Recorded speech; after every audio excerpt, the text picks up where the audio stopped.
quais são o que os guidelines convergem. O passo 1 é estabelecer o objetivo do tratamento. Passo 2 de tratamento é selecionar a medicação adequada, e essa é a parte mais importante, eu acho. Titulação e monitoramento e acompanhar continuamente esse paciente. Para estabelecer o objetivo de tratamento, levar em conta os prejuízos funcionais. Esse é o meu principal direcionamento. Eu vou levar em conta aquilo que o paciente precisa. Considerar os diversos ambientes. Ele funciona melhor na escola, funciona pior na escola, em casa dá mais trabalho, é na rua com os amigos que ele apronta. Tem que levar em conta os mais diversos ambientes. Para escolher a medicação, aqueles fatores relacionados ao paciente. Então, eu preciso ver a idade do paciente, a variação individual da apresentação da doença para aquele paciente.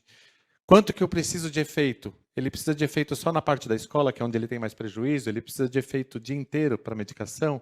Ele, à noite, tem muita insônia? Eu não posso que o medicamento dure muito? Eu tenho que sempre ter em conta tudo isso. As condições psiquiátricas e clínicas desse paciente, comorbidades, etc. Atitudes do paciente, da família e do médico em relação àquela doença. Considera a experiência individual de cada profissional também. E os fatores relacionados à medicação. Qual é o ingrediente ativo? Qual é o mecanismo de ação? A interação dessa medicação com outras coisas que aquela criança já toma. Às vezes um medicamento para asma, às vezes um medicamento para uma hipertensão que acontece em criança. Eu tenho que estar esperto com tudo isso. O sistema de entrega. Isso aqui no Brasil a gente não tem muito diferenças, porque a maioria do sistema de entrega é via oral. Mas lá fora já existe transdérmico, existe gotas. Aqui já está começando a ter apresentação em gotas de algumas coisas. Mas assim, ainda é muito incipiente aqui. O início de ação, a duração de ação, tá? As doses disponíveis, a gente precisa saber quanto de cada dose eu vou ter disponível para cada medicação. As indicações clínicas para aquilo.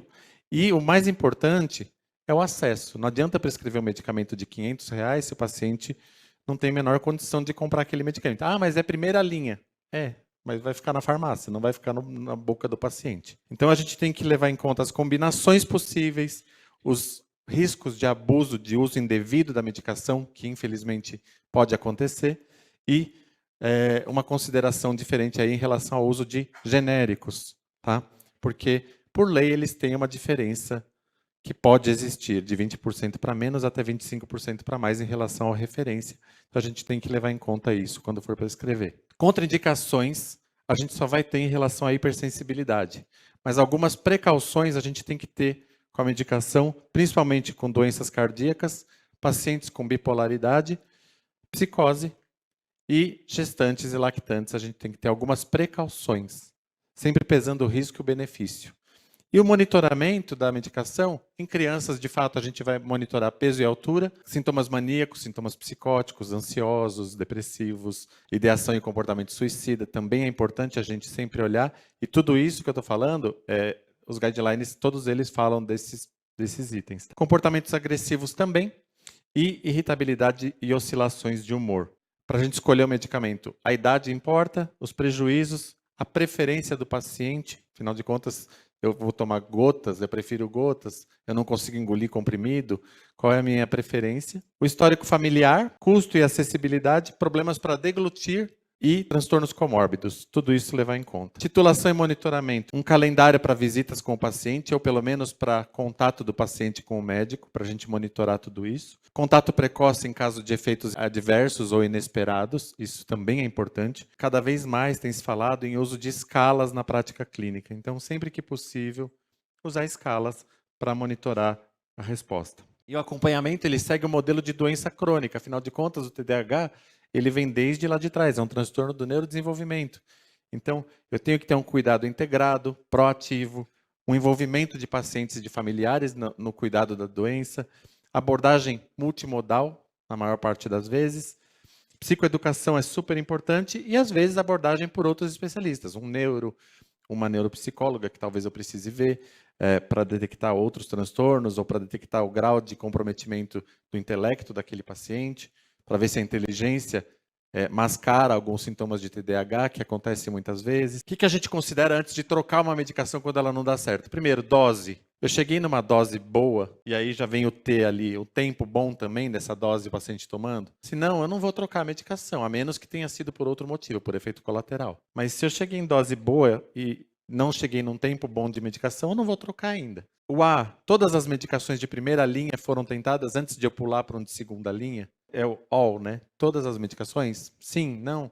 Eu tenho que levar isso em conta também. Então, a primeira linha é estimulantes. Se eu não tentei estimulantes, eu não vou tentar a segunda linha ainda. O E, examinar os objetivos que eu tinha quando eu comecei o tratamento. Por isso que eu falei em objetivos ali no começo. Então, usar a escala se possível. E o R, rever. E muitas vezes o rever inclui rever o diagnóstico, que a gente erra.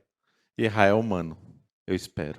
Então, primeira linha, sais mistos de anfetamina que não estão disponíveis no Brasil, por isso que eu coloquei esse asterisco, 5 a 50 miligramas dia, depende da apresentação, da formulação. Metilfenidato, 5 a 100 miligramas dia. 100 miligramas dia, sim, em adultos, eu estou falando em adultos, em criança isso muda um pouco. Lisdexanfetamina, 10 a 70 miligramas dia. Segunda linha, são chamados os adjuvantes de curta duração. Por exemplo, eu estou dando o metilfenidato de longação para o paciente, mas ele tem períodos específicos do dia que ele precisa produzir um pouco mais. Eu vou associar, por exemplo, o metilfenidato de curta duração ou o metilfenidato de outro tipo de absorção e a destranfetamina.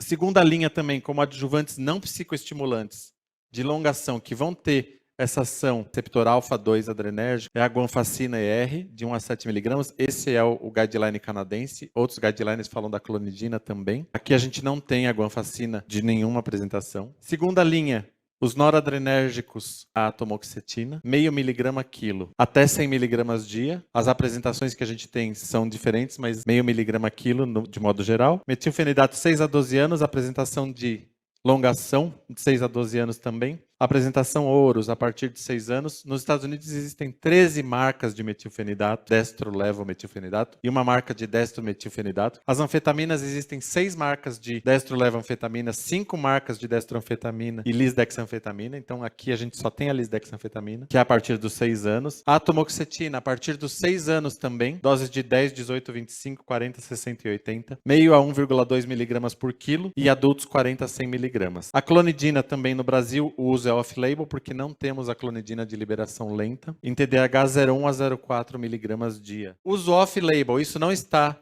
nos guidelines. Ele está como, às vezes, terceira linha em alguns. A bupropiona e os antidepressivos tricíclicos. O solriamfetol, que é para narcolepsia, está nos Estados Unidos apenas como uso off-label. Não temos aqui ainda também.